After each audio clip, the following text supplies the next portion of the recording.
વિદ્યાર્થી મિત્રો, વેલ તો સરસ મજાનું ચેપ્ટર 6 બહુ ઇન્ટરેસ્ટિંગ થર્મોડાયનેમિક્સ શરૂ કરી દીધું છે અને આપણે પ્રણાલીના વિવિધ પ્રકારો વિશે ભણી ગયા છીએ. આજે આપણે સરસ મજાની વાત કરવી છે અવસ્થા ચલની. શેની વાત કરવાની છે? અવસ્થા ચલ, જેને આપણે કહીએ છીએ થર્મોડાયનેમિક રાશિ. શું કહેવામાં આવે છે? અવસ્થા ચલ અથવા તો થર્મોડાયનેમિક રાશિ.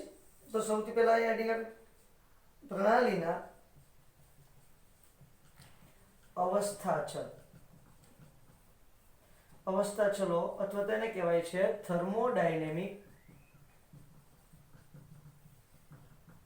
રાશિઓ. કોને કહેવાય છે સાહેબ? થર્મોડાયનેમિક રાશિઓ અથવા તો પ્રણાલીના અવસ્થા ચલો કોને કહેવાય છે એની મસ્ત મજાની વાત કરીએ છીએ. તો પ્રણાલીના જે ગુણધર્મો પ્રણાલીની અવસ્થાનું વર્ણન કરે છે, પ્રણાલીના જે ગુણધર્મો પ્રણાલીની અવસ્થાનું વર્ણન કરે છે તેને પ્રણાલીના અવસ્થા ચલો કહે છે. કોણ કોણ કરે છે જણાવું છું. પ્રણાલીના જે ગુણધર્મો પ્રણાલીની અવસ્થાનું વર્ણન કરે, પ્રણાલીના જે ગુણધર્મો પ્રણાલીની અવસ્થાનું વર્ણન કરે છે તેને પ્રણાલીના અવસ્થા ચલો કહે છે. એટલે એવા જે ગુણધર્મો છે કે જે પ્રણાલીની આખું વર્ણન કરી શકે, તમારી પ્રણાલી કઈ રીતે આખી થાય છે તેનું સરસ મજાનું વર્ણન કરે છે, તેવા ગુણધર્મોને પ્રણાલીના અવસ્થા ચલ અથવા તો થર્મોડાયનેમિક રાશિ કહેવાય. હવે પ્રણાલીનું વર્ણન કોણ કરે, પ્રણાલીની વ્યાખ્યાયિત કોણ કરે છે? તો પ્રણાલીના અવસ્થા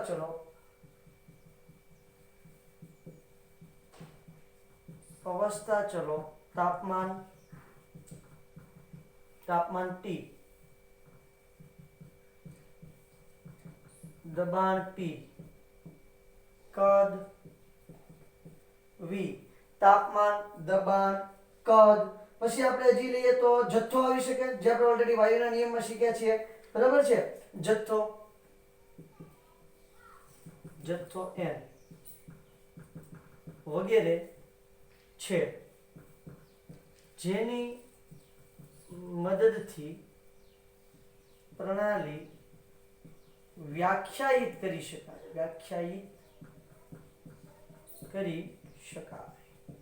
ક્લિયર થાય છે કે બેટા? એવા ચલ કે જેની મદદથી તમે પ્રણાલીનું વર્ણન કરશો. એટલે આપણે જ્યારે કોઈ પ્રણાલીનું વર્ણન કરશું તો એની અંદર તાપમાન, દબાણ અને એવી વિવિધ વાતો કરશું કે જેની મદદથી તમે પ્રણાલી છે એનું આખું વર્ણન કરી શકો. એને કહેવાય છે પ્રણાલીના અવસ્થા ચલ. હવે જો કોઈ પણ એક અવસ્થા ચલનું મૂલ્ય બદલાય તો પ્રણાલીની અવસ્થામાં ફેરફાર થઈ જાય. કોઈ પણ એક અવસ્થા ચલ, કોઈ પણ એક અવસ્થા ચલનું મૂલ્ય બદલાય, અવસ્થા ચલનું મૂલ્ય બદલાય તો પ્રણાલીની અવસ્થામાં ફેરફાર થાય છે. કોઈ પણ એક અવસ્થા ચલનું મૂલ્ય બદલાઈ ગયું તો પ્રણાલીની અવસ્થામાં ફેરફાર થઈ જાય. હા સાહેબ, સ્વાભાવિક છે ને. સમજી લો કે તમે બધું મસ્ત મજાનું કોન્સ્ટન્ટ કર્યું છે અને તાપમાન તમે વધારી દીધું છે તો અવસ્થા બદલાઈ જાય. ઘન હોય એમાંથી શું થઈ જાય? વાયુ. સિમ્પલ. એવી જ રીતે દબાણ ઘટાડી દીધું હોય અથવા દબાણ વધારી દીધું હોય, કોઈ પણ બધું મસ્ત સેટ કર્યું હોય અને તમે કોઈ પણ એક ફેરફાર કરો, કોઈ પણ એક ચલની અંદર ફેરફાર કરો, કોઈ પણ એક રાશિની અંદર ફેરફાર કરો તો એના બધા જ આખી જે તમારી વર્ણન છે એ વર્ણન આખું કેવું થઈ જાય? ફેરવાઈ જાય છે, અવસ્થા બદલી જાય છે. વેલ તો હવે સરસ મજાની વાત કરીએ અવસ્થા વિધેયની. અવસ્થા વિધેય કોને કહેવાય છે? અવસ્થા વિધેય. આ બધી બેટા બહુ પાયાની વાતો છે, બરોબર છે. આના પર આખું ચેપ્ટર આધારિત છે એટલે આ બધી વાતો સમજવી ખૂબ અગત્યની છે. આ બધા ચલ છે કે જે તમારા શું કરે છે? તો કે ભાઈ તમારી પ્રણાલીની અવસ્થા ચલો તરીકે ઓળખવામાં આવે છે, જે નક્કી કરે છે, અવસ્થા નક્કી કરે છે, એટલા માટે અવસ્થા ચલો કહેવાય છે. ઓકે, અવસ્થા વિધેય કોને કહેવાય? અવસ્થા વિધેયને કહેવાય કે જે પ્રણાલીની અવસ્થા પર આધાર રાખે છે. અવસ્થા પ્રાપ્ત કરવા, પ્રારંભિક અવસ્થા અને અંતિમ અવસ્થા, આ અવસ્થા પર આધાર રાખે. કયા માર્ગે અવસ્થા પ્રાપ્ત કરે ને એની સાથે એને કોઈ મતલબ નથી. મારે એક વાત સમજી લો કે ભાઈ મારે કોઈક પથ્થર છે બરાબર, નાનો એવો પથ્થર છે, તો એને મારે 5 માળની બિલ્ડિંગ પર લઈ જવો છે. બરોબર છે, સમજી લો કે ભાઈ અહીં એક બિલ્ડિંગ છે, માળ પર 1 2 3 4 અને 5. હવે સમજી લો કે અહીંયા પથ્થર લઈને હું ઊભેલો છું. બરોબર છે, અહીંયા હવે શું થશે તો કે ભાઈ આ પથ્થરને મારે અહીંયા લઈ જવો છે, અહીંયા. તો કઈ રીતે પોસિબલ બને? તો એને માટે અસંખ્ય રસ્તા છે, અસંખ્ય રસ્તા છે. કઈ રીતે? સમજી લો કે ભાઈ ડાયરેક્ટ હું થ્રો કરીને અહીંયા પહોંચાડી દઉં, મે બી દાદર પરથી લઈ જાઓ, એવું પણ પોસિબલ બની શકે. પછી તો કે ભાઈ પહેલા માળે હું ઘા કરીને પહોંચાડી દઉં, બરોબર છે, ત્યાંથી દાદર પર લઈ જાઓ, પછી બીજા માળે ઘા કરીને પહોંચાડી દઉં, ત્યાંથી દાદર પરથી. તો કેટલા રસ્તા છે બેટા? ચોથા માળે અથવા તો હું બીજા કોઈને આપી દઉં અને ત્યાંથી આ પથ્થરને પહોંચાડી દઉં. અગત્યનું શું છે? આ પથ્થરની પ્રારંભિક અવસ્થા છે અને આ પથ્થરની અંતિમ અવસ્થા છે. અવસ્થા આપણને મતલબ છે, કઈ રીતે એ અવસ્થા પ્રાપ્ત કરી છે એની સાથે કોઈ મતલબ નથી. આ પ્રકારના જેટલા વિધેય છે એને અવસ્થા વિધેય કહેવાય. એને શું કહેવાય છે? અવસ્થા. પ્રણાલીના એવા અવસ્થા ચલ અથવા તો વિધેય કે જે પ્રણાલીની પ્રારંભિક અને અંતિમ અવસ્થા પર આધાર રાખે છે, પરંતુ આ અવસ્થા દરમિયાન પ્રણાલી જે તબક્કાઓમાંથી પસાર થાય છે તે તબક્કા પર આધાર રાખતી નથી. બરોબર છે? એવા ચલ, એવા વિધેય કે જે શેના પર? પ્રારંભિક અને અંતિમ અવસ્થા પર આધાર રાખે છે. પ્રણાલીના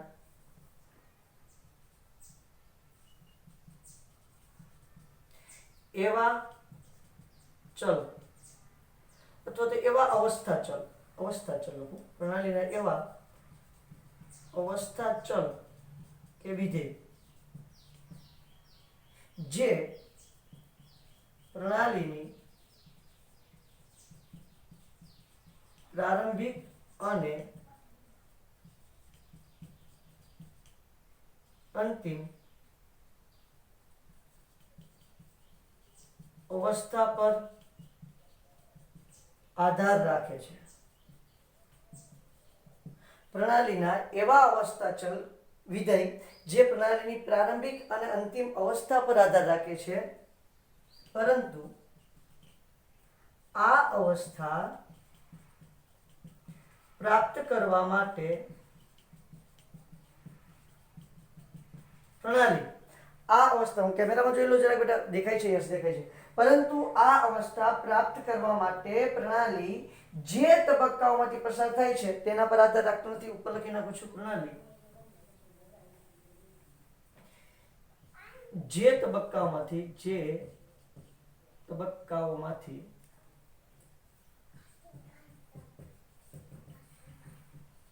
પસાર થાય છે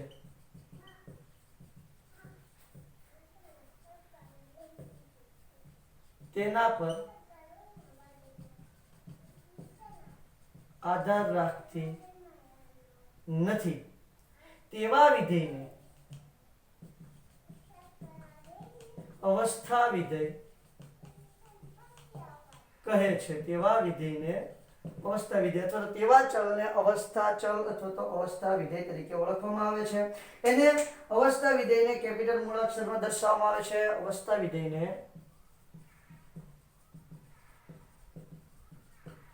કેપિટલ મૂળાક્ષરમાં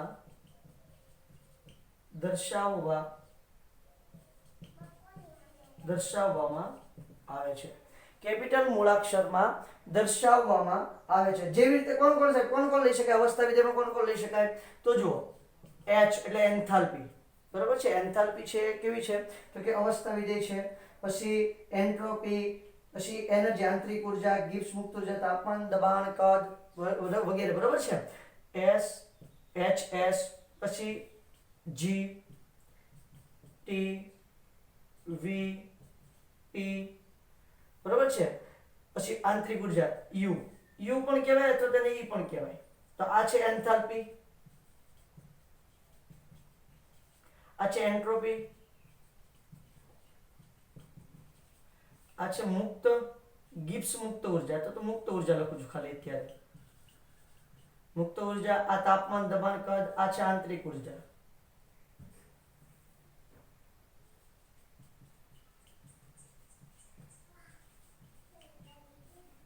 આ શું છે?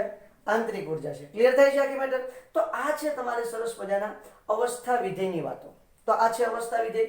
હવે જો અવસ્થા વિધેય છે અને બીજું આવે છે, આમાં શું કીધું છે કે પ્રારંભિક અવસ્થા અને અંતિમ અવસ્થા પર આધારિત છે, કોઈ માર્ગ પર આધારિત નથી. વચ્ચે જે અવસ્થા ફેરફાર થાય, પ્રણાલીના જે તબક્કાઓમાં પસાર થાય છે એની યારે કંઈ લેવા દેવા નથી. બરોબર છે? એને કહેવાય છે અવસ્થા વિધેય. હવે આવે છે પથ વિધેય. ધ્યાન આપજો કઈ રીતે આખી ઘટના જોવાની છે એ સમજાવું છું બેટા. પથ વિધેય કોને કહેવાય છે? તો સિમ્પલી ખબર પડી ગઈ. જે અવસ્થા પ્રારંભિક અને અંતિમ અવસ્થા જેને કઈ લેવા દેવા નથી, એને શેની હારે લેવા દેવા છે? પથ સાથે લેવા દેવા છે. પ્રણાલીના એવા અવસ્થા ચલ કે જે પ્રણાલીની પ્રારંભિક અને અંતિમ અવસ્થા સિવાય પ્રણાલી જે તબક્કામાંથી પસાર થાય છે તે તબક્કા પર આધાર રાખે છે, એને પથ વિધેય કહેવાય. બરોબર છે? પથ વિધેય.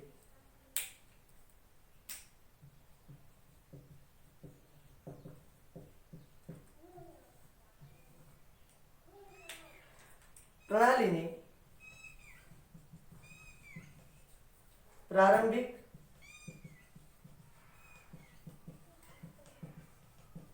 અને અંતિમ અવસ્થા, અથવા તો એવું કહી શકું કે જે અવસ્થા છલ અથવા તો જે છલ, જે વિધેય, બરાબર છે, એવું કહે છે કે પ્રણાલીના એવા અવસ્થા છલ, પ્રણાલીના એવા વિધેય કે જે, અથવા તો અવસ્થા ચલ કહો તો પણ ચાલશે, એવા અવસ્થા ચલ અથવા તો એવા વિધેય કે જે પ્રારંભિક કે અંતિમ અવસ્થા પર આધાર રાખતા નથી, પરંતુ પ્રણાલી જે તબક્કામાંથી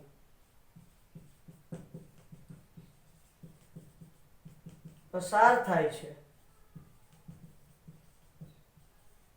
તેના પર,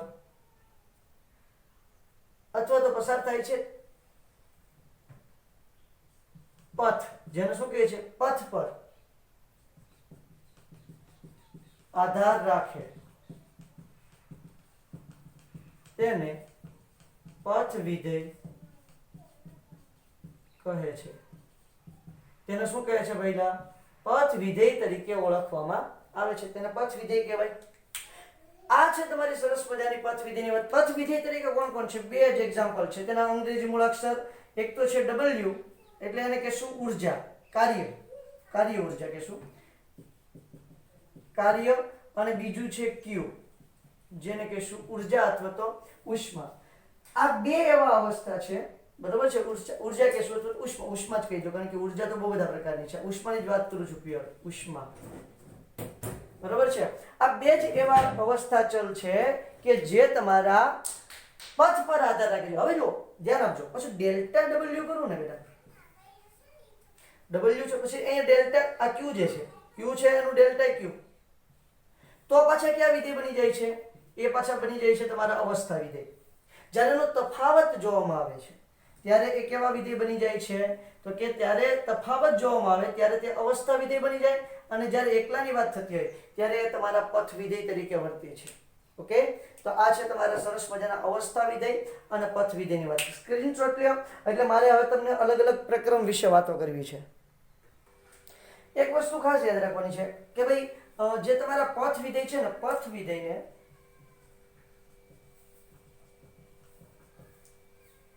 સ્મોલ, બરોબર છે, BJBCD એટલે સ્મોલ મૂળાક્ષરમાં દર્શાવવામાં આવે છે. ક્લિયર છે? એટલા માટે જો મેં W અને Q સ્મોલમાં લખેલું હતું. જ્યારે તમારા અવસ્થા વિધેય છે અને કેપિટલ મૂળાક્ષરમાં દર્શાવવામાં આવે છે. ઓકે ભાઈ, હવે વાત કરવાની છે પ્રક્રમની. કોની વાત કરવી છે અમારા પહેલા? પ્રક્રમની. કેટલા પ્રકારના પ્રક્રમ હોય છે અને પ્રક્રમ દરમિયાન શું થાય છે? પ્રક્રમ કોને કહેવાય છે એની વાત કરવાની છે. ઓકે, થર્મોડાયનેમિક કેમિસ્ટ્રી જે છે, એટલે કે ઉષ્માગતિશાસ્ત્ર જે વિજ્ઞાનની શાખા છે, એની અંદર પ્રક્રિયાને પ્રક્રમ તરીકે ઓળખવામાં આવે છે. કોને બેટા? પ્રક્રિયા. કોઈ પણ પ્રક્રિયા હોય ને તો એને પ્રક્રમ કહેવાય. તો જુઓ કે જ્યારે પ્રક્રમ થાય ત્યારે અવસ્થા ચેન્જ થઈ શકે કે ના થઈ શકે? આ સાહેબ થઈ શકે. હું તમને એમ કહું છું કે ચલો ભાઈ પાણી છે, એને મેં ગરમ કર્યું છે, તો એક તો એનું તાપમાન વધાર્યું છે એટલે અવસ્થા બદલાશે. યસ. તો એનું શું થયું કહેવાય? પ્રવાહીમાંથી બાષ્પમાં રૂપાંતર થયું કહેવાય. તો પણ એ ઘટનાને શું કહેવાય? પ્રક્રિયા થઈ કહેવાય. એટલે શું કહેવાય? તો કે પ્રક્રમ થાય. શું થાય? તો કે પ્રક્રમ થાય. પ્રક્રમ થાય એટલે તમારા અવસ્થામાં બદલાવ આવે છે. પ્રક્રમ દરમિયાન અવસ્થામાં શું થાય? બદલાવ થાય. અથવા તો પ્રણાલીનું એક અવસ્થામાંથી બીજી અવસ્થામાં પરિવર્તન થાય તો તેને થર્મોડાયનેમિક પ્રક્રમ થયું કહેવાય. ઉષ્માગતિકીય પ્રક્રમ થયું કહેવાય. પ્રણાલીનું એક અવસ્થામાંથી બીજી અવસ્થામાં પ્રણાલીનું એક અવસ્થામાંથી બીજી અવસ્થામાં રૂપાંતર થાય. પ્રણાલીનું એક અવસ્થામાંથી બીજી અવસ્થામાં રૂપાંતર થાય તેને થર્મોડાયનેમિક અથવા ઉષ્માગતિકીય પ્રક્રમ કહે છે. પ્રક્રમ એટલે ખાસ યાદ રાખજો બેટા, પ્રક્રિયા છે. પ્રક્રમને આપણે સાદી ભાષામાં શું સમજીએ છીએ? પ્રક્રિયા. એને થર્મોડાયનેમિકની લેંગ્વેજમાં પ્રક્રમ તરીકે ઓળખવામાં આવે છે. પ્રક્રમના અલગ અલગ પ્રકાર છે. પ્રક્રમ ટોટલ તમે જોવા જાઓ એટલે પહેલો પ્રકાર જોઈએ છે પ્રક્રમનો, જેને આપણે કહીએ છીએ સમતાપી પ્રક્રમ. સમતાપી પ્રક્રમ બહુ ઇન્ટરેસ્ટિંગ છે. જોશો એટલે ખ્યાલ આવતો હશે. અને વન બાય વન આપણે એને જોતા જવાનું છે. અને આને તમારે યાદ રાખવાનું છે. કેમ યાદ રાખવાનું છે? કે જ્યારે તમારે થર્મોડાયનેમિકલી ક્રિયા થતી હોય, જો ફિઝિકલ કેમિસ્ટ્રી એટલે કેવું થશે બેટા? આખું પ્રાયોગિક રસાયણ વિજ્ઞાન છે. પ્રયોગને ડિપેન્ડન્ટ, પ્રયોગ ઉપર આધારિત છે. એટલે પ્રયોગ કરી અને આખી ઘટનાઓ સાબિત થયેલી છે. તો આપણે એના પર કોન્સન્ટ્રેશન કરવાનું છે કે કઈ રીતે એને પ્રયોગ કર્યા છે અને કઈ રીતે આખી ઘટનાને સાબિત કરી છે. ઓકે, પહેલા મેં લખ્યું છે સમતાપી પ્રક્રમ. કોને કહેશું અને એમાં શું થાય છે તેની વાત કરીએ છીએ. સમતાપી પ્રક્રમ હોય એટલે જથ્થો અને તાપમાન હંમેશા અચળ હોય. N T = અચળ. આટલું યાદ રાખવાનું છે. પહેલી વાત તો જથ્થા અને તાપમાન સમતાપી પ્રક્રમમાં શું હોય? અચળ હોય છે. શું કહેવાય? એની વ્યાખ્યા કેમ થાય? પ્રક્રમ દરમિયાન જો પ્રણાલીનું તાપમાન બદલાતું ન હોય તો તે પ્રક્રમને સમતાપી પ્રક્રમ કહે છે. પ્રક્રમ દરમિયાન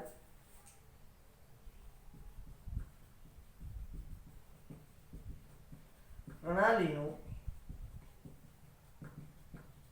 તાપમાન બદલાતું ન હોય તો તેને સમતાપી પ્રક્રમ કહે છે.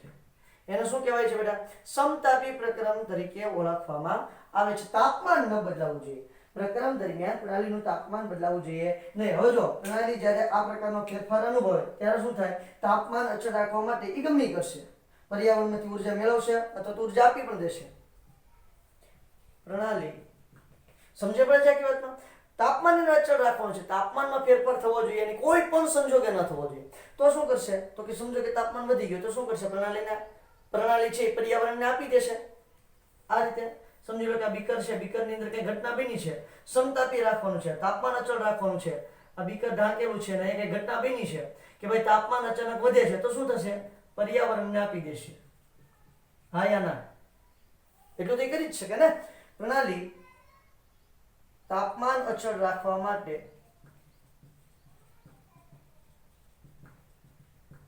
પર્યાવરણને ઉષ્મા આપશે અથવા તો સમજો કે ઘટી ગયું છે અથવા પર્યાવરણમાંથી ઉષ્મા મેળવશે અથવા પર્યાવરણમાંથી ઉષ્મા મેળવશે. બરાબર છે? તાપમાન અચળ રાખવા માટે પર્યાવરણને ઉષ્મા આપશે અથવા તો પર્યાવરણમાંથી ઉષ્મા મેળવશે. ક્લિયર થાય છે આખી મેટર? તો આને કહેશો આપણે સમતાપી પ્રક્રમ. હવે આ તબક્કા દરમિયાન શું થાય તમે જોઈ લો. તો કે ભાઈ એક તો ડેલ્ટા ટી બરાબર શું થઈ જશે? 0. અહીં ડેલ્ટા ટી બરાબર 0 કારણ કે તાપમાન તો અચળ છે તો તાપમાનનો કોઈ ફેરફાર મળશે જ નહીં. શરૂઆતમાં તાપમાન સમજી લો કે 20 કેલ્વિન હોય તો અંતે પણ કેવો છે 20 કેલ્વિન, તો આને T1 કહી દો, આને T2 કહી દો, તો શું થઈ જાય T2 - T1 બરાબર ડેલ્ટા T કહેવાય. ઓકે, T2 કેટલું છે 20 -20 બરાબર શું થઈ ગયું 0. તો ડેલ્ટા T નું મૂલ્ય કેટલું મળે 0. એટલે તાપમાનમાં કોઈ જાતનો ફેરફાર થવાનો નથી. પ્રણાલી અને પર્યાવરણ વચ્ચે ઉષ્માનો વિનિમય થાય છે કે નથી થતો? આ સેટ થાય છે. પ્રણાલીનું તાપમાન કેવું રહે છે અચળ. હવે આ તબક્કા દરમિયાન શું થાય યાદ રાખજો. આદર્શ વાયુ માટે ડેલ્ટા E અને ડેલ્ટા H ના મૂલ્યો 0 રહે છે. આદર્શ વાયુ માટે મોસ્ટ ઇમ્પોર્ટન્ટ છે, ખાસ યાદ રાખવાની વાત છે. તમને રકમમાં આ રીતનું આપેલું છે. આદર્શ વાયુ માટે ડેલ્ટા E એટલે કે આંતરિક ઉર્જાનો ફેરફાર 0 અને એન્થાલ્પી ફેરફાર પણ 0. ક્યારે? જ્યારે પ્રક્રિયા પ્રક્રમ કેવું હોય સમતાપી પ્રક્રમ હોય ત્યારે. ક્લિયર થાય છે? ભૌતિક અવસ્થાનું બદલાવ એ પણ સમતાપી પ્રક્રમ છે. ભૌતિક અવસ્થા બદલાય એ પણ શું છે સમતાપી પ્રક્રમ છે. આ આદર્શ વાયુ માટે વાત કરી છે. પછી યાદ રાખજો ભૌતિક અવસ્થા બદલાય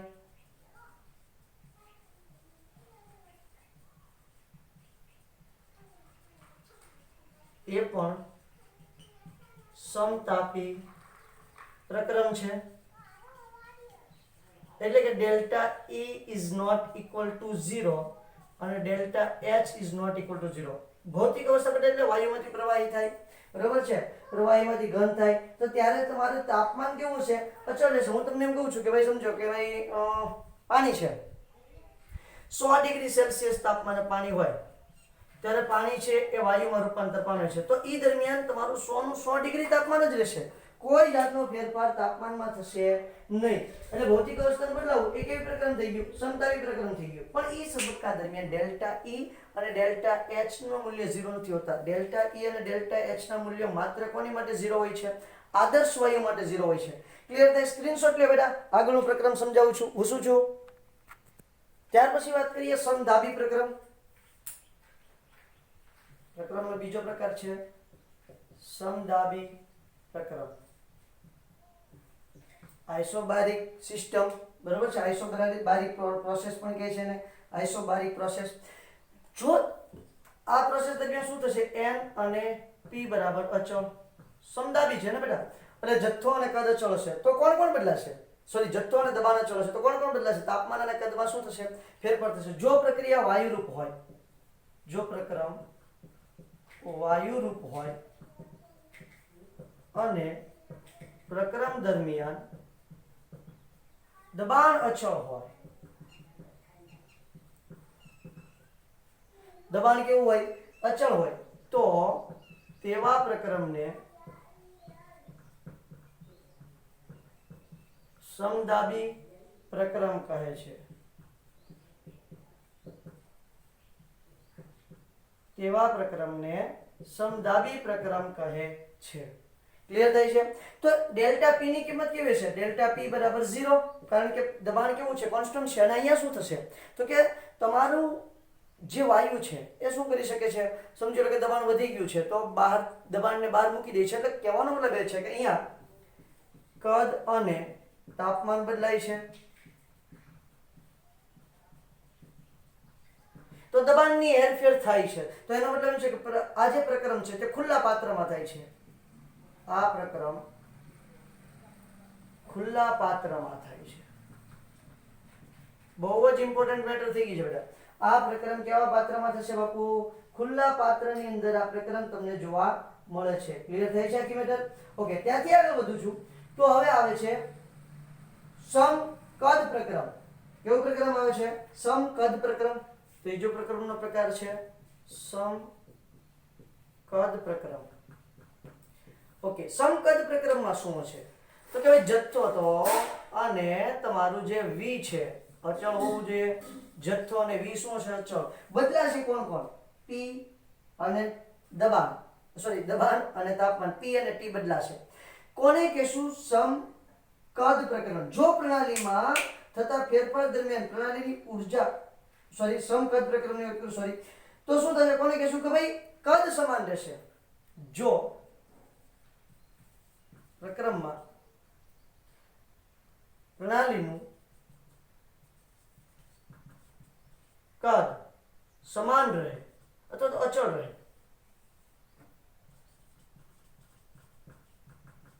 તો તેવા પ્રકરણને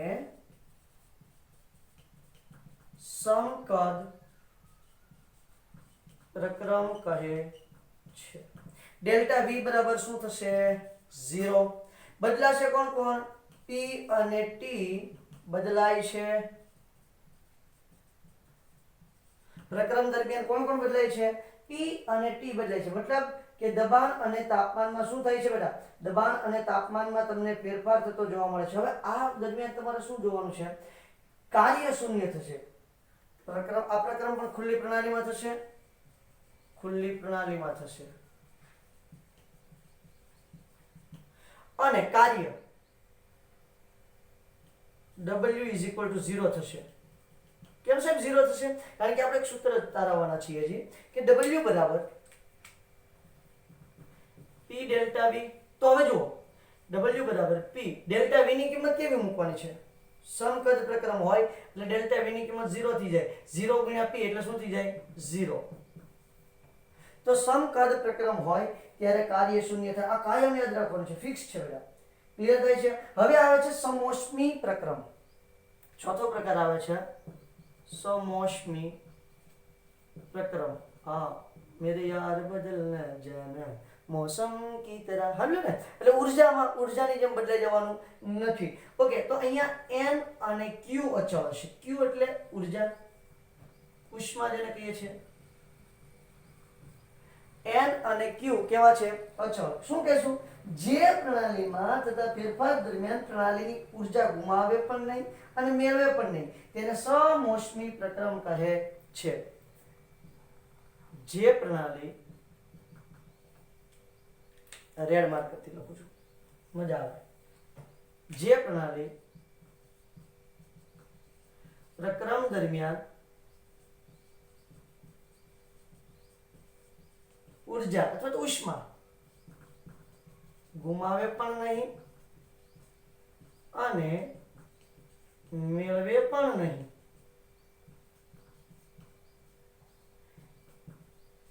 તેને સમોષ્મી પ્રકરણ કહે। આ છે તમારા વિવિધ પ્રકરણના ઉદાહરણો બેટા હજી જુઓ સમોષ્મી પ્રકરણ છે તો એમાં અહીંયા છે ને આપણે મોસ્ટલી શું કરશું ખબર q બરાબર 0 લે ડેલ્ટા q કયો કે q કયો બંને સમાન જ રહેશે એટલે q = શું થઈ જશે 0 થઈ જશે। હવે અહીંયા પ્રણાલીનું તાપમાન બદલાય છે ભાઈ ધ્યાન આપજો પ્રણાલીનું તાપમાન બદલાય છતાંય q તો અચળ જ રહેશે અહીં પ્રણાલીનું તાપમાન બદલાય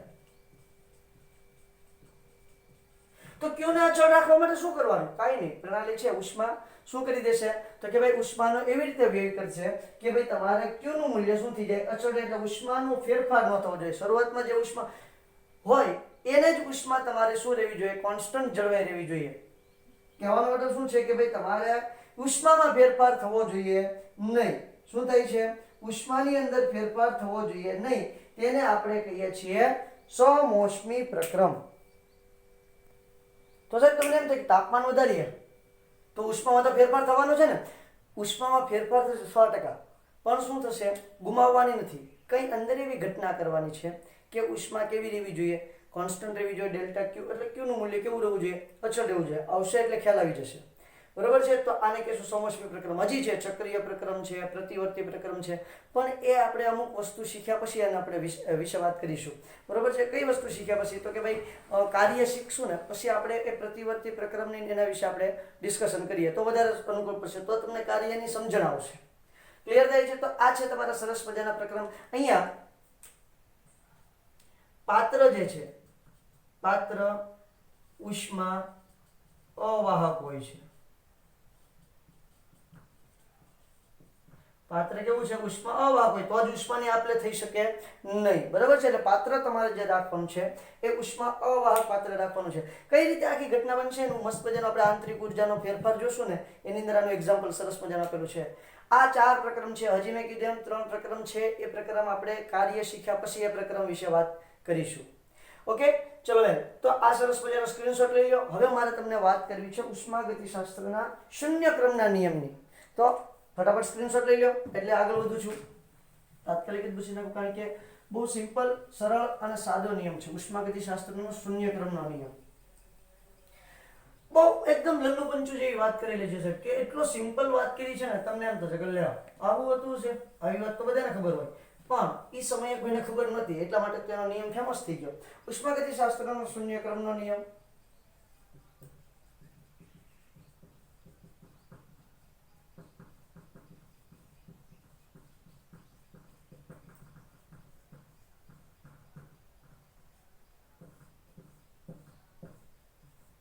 ઉષ્માગતિશાસ્ત્રનો શૂન્ય ક્રમનો નિયમ શું કહે છે?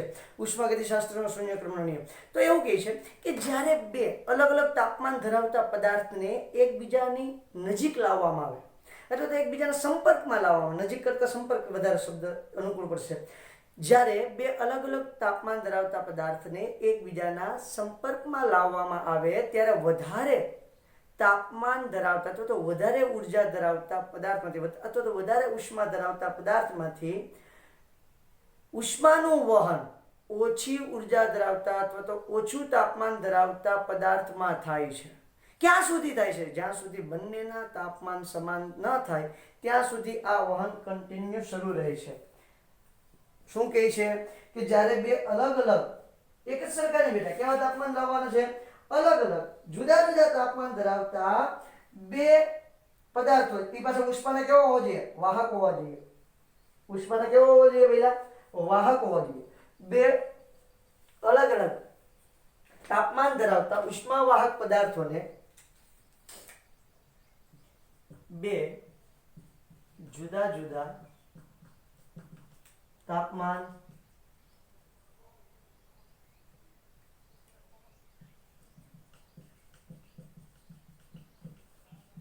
ઉષ્મા વાહક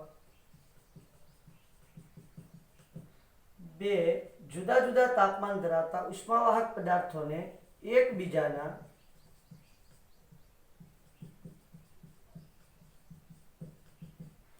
એકબીજાના સંપર્કમાં લાવવામાં આવે ત્યારે વધારે તાપમાન ધરાવતા પદાર્થમાંથી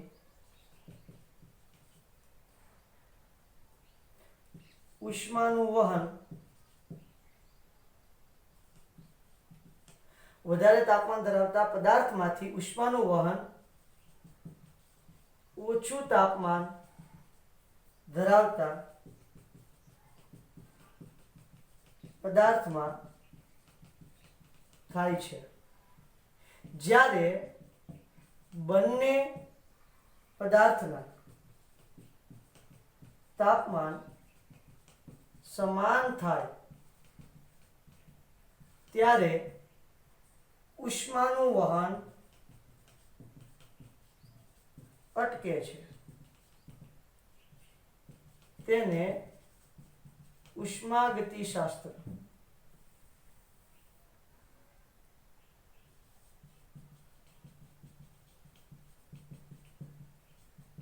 શાસ્ત્રનો શૂન્ય ક્રમનો નિયમ કહે છે. ઉષ્માગતિશાસ્ત્રનો શૂન્ય ક્રમનો નિયમ કહે છે. ક્લિયર થાય છે કે બેટા? એને ઉષ્માગતિશાસ્ત્રનો શૂન્ય ક્રમનો નિયમ કહે છે. બહુ જ ઇમ્પોર્ટન્ટ મેટર છે. બહુ સિમ્પલ છે, બહુ સિમ્પલ એટલે અતિશય સિમ્પલ છે. તમે સરળતાથી આ એક્ઝામ્પલને તમે સમજી શકો. હવે હું તમને એમ કહું છું, ચલો કોઈ વ્યક્તિને તાવ આવે છે, આનું એક્ઝામ્પલ આપું છું. તો તાવ આવે છે એટલે ડૉક્ટર શું કરશે? તાવ માપવા માટે થર્મોમીટર લેશે, બરાબર છે? પહેલાં સાદા કાચના થર્મોમીટર આવે, તો હવે ડિજિટલ આવી ગયા છે. આપણે કાચનો થર્મોમીટર લઈએ તો કાચનું થર્મોમીટર દર્દીની જીભની અંદર અથવા તો બગલની અંદર મૂકશે. ઓકે, તો ધીમે ધીમે શું થશે? તો કે જે તમારો પારો છે એ ઉષ્માનો વાહક છે. આ પારાને તમારા શરીર એટલે કે જેને તાવ આવે છે એ વ્યક્તિના શરીરમાંથી હીટ મળશે, ગરમી મળશે. ગરમી મળશે એટલે ધીમે ધીમે ધીમે ધીમે ધીમે પારો છે એ શું થશે? ઉપર ચડશે. ક્યાં સુધી ઉપર ચડશે? તો કે વ્યક્તિને જેટલો તાવ હશે ત્યાં સુધી. મતલબ તો કે વ્યક્તિનું તાપમાન અને પારાનું તાપમાન સમાન થશે ને ત્યાં સુધી પારો શું થશે? ઉપર ચડશે. જેવું બંનેનું તાપમાન સમાન થઈ ગયું, જો આ ઉષ્માગતિશાસ્ત્રને કારણે તાવ માપવા માટેનું આખી ઘટના પ્રોસેસ ની બધાને ખબર પડી છે. ઉષ્માગતિશાસ્ત્રના શૂન્યક્રમના નિયમને કારણે આખી પ્રોસેસ ધ્યાનમાં આવી છે કે ભાઈ કઈ રીતે તાવ માપી શકાય. એટલે શું કરે તો કે પારો જે છે એ ઉપર ચડશે, જ્યાં સુધી વ્યક્તિનું તાપમાન છે ત્યાં સુધી પારો ઉપર ચડશે એટલે ખબર પડી જાય કે વ્યક્તિનું તાપમાન એટલું છે, મતલબ કે એના એટલો તાવ છે. એટલે જે વ્યક્તિને તાવ આવતો હોય એ વ્યક્તિનું તાપમાન જેટલું પારાનું તાપમાન થશે ત્યાં સુધી પારો ઉપર ચડશે. તો આ કોને આભારી છે? ઉષ્માગતિશાસ્ત્રના શૂન્ય ક્રમના નિયમને આભારી છે આ મેટર. ક્લિયર થાય છે આખી વાત? તો આ છે ઉષ્માગતિશાસ્ત્રનો શૂન્ય ક્રમનો નિયમ. હવે વાત કરવાની છે આપણે નેક્સ્ટ લેક્ચરથી આંતરિક ઉર્જાની. શેની વાતો કરવાની છે? આંતરિક ઉર્જાની બહુ જ ઇન્ટરેસ્ટિંગ વાતો કરવાની છે. કઈ રીતે શું ફેરફાર થાય છે, કાર્ય કઈ રીતે થાય છે, એની બધી વાતો આપણે બહુ ડિટેલમાં જોવાની છે. અને આ ચેપ્ટર બહુ ઇન્ટરેસ્ટિંગ છે. જેમ આગળ ભણશું એમ આપણને ઇન્ટરેસ્ટ વધતો જશે. ક્લિયર છે? તો આજે આપણે એટલે સુધી રાખીએ. Thank you.